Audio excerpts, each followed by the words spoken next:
Hi. So I've been making a bunch of these gathered neck t-shirts and people have been asking me how I did it, so I'm going to do a quick tutorial. Okay, so I started with my regular t-shirt pattern. This is the front piece. It was class materials from a Craftsy class by Meg McElway called Sewing with Knits. And this is the scoop neck version, which I guess you could gather a V-neck version, but I'd rather gather the scoop neck version. So this is my original pattern that I keep using over and over again. I actually added a little bit extra fullness through the hips because it was pulling a little bit across my hips. So this is, my version. You could make, if you don't have the Craftsy class or don't want to buy the Craftsy class, you could probably make yourself a pattern based on your favorite t-shirt. And I think Cal Patch has some really great tutorials on how to do that. So first let me show you how I did it. Okay. So this is just tracing paper.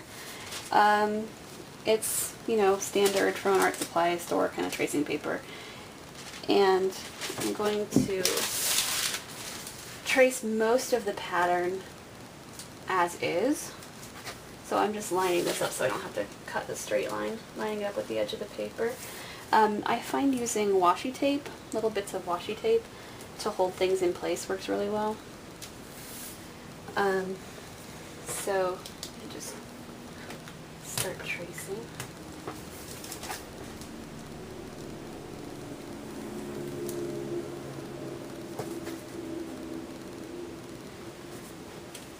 Okay, and then you want to trace up the side, oops,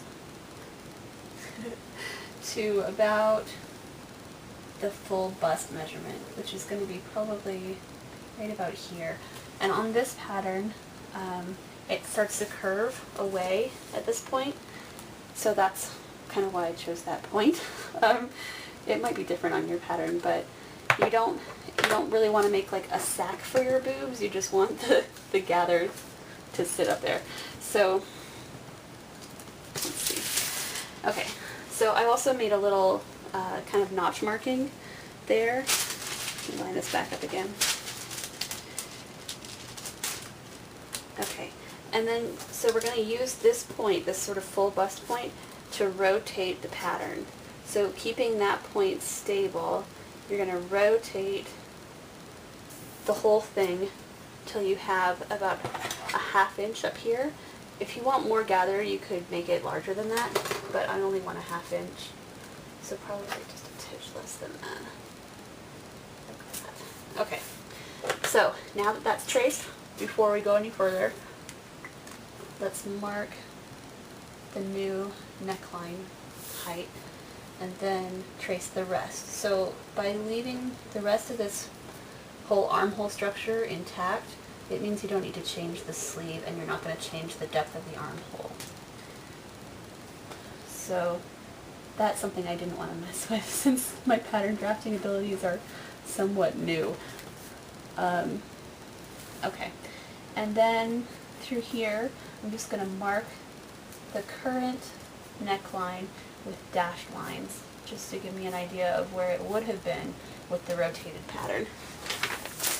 But you can see from looking at it that it's going to make a little bit deeper, wider neckline than the original pattern had. And I kind of don't want to do that. I don't want to mess with that too much, especially because I don't want to change the neckline piece either. So lining up the French curve right around here, it kind of meets up with the collar height down here. So I'm just going to use my French curve and fake this curve, and it takes a little bit of it off, which is nice. Okay, so this is my new collar line, and I've added a ½ inch extra. So this is extra fabric, and when you think about this piece, it's going to be on the fold. So it's actually going to be the full width of the shirt. So adding a ½ inch over here actually means that you've added a full inch on the whole collar. So we need to subtract a full inch out. And I wanted I wanted my my gather in the middle to be about 1.5 inches wide when it's done. So 1.5 inches wide plus the extra 1/2 inch means that my whole piece, well, let's see, 1.5 inches total wide. So the whole thing is going to be 1.5 inches wide after it's gathered, but I've added a full inch, so it's actually 2.5 inches wide now. So 2.5 divided by 2, because it's on the fold, is going to be, what, 1 3/4? So I want to make my gathering notch mark 1 3/4 inches in from the edge. So this is where I'll start my gather. So when you've traced your pattern, you can either, clip notches, make yourself a little notch that goes out like that. I usually just chalk it, use tailor's chalk and make a mark. And then when you're done cutting it out and you're ready to sew, you're going to end up with a piece that looks kind of like this. So this is going to be the full width of the neck. And you're going to want to gather between these notches. See, there's a notch over here. That's, the same notch on the folded underside of the fabric. So you'll gather between the notches. You might do 2 different lines of stitching. It makes it a little bit cleaner when you sew the gathers down. But you're going to gather these in until they're about 1.5 inches wide.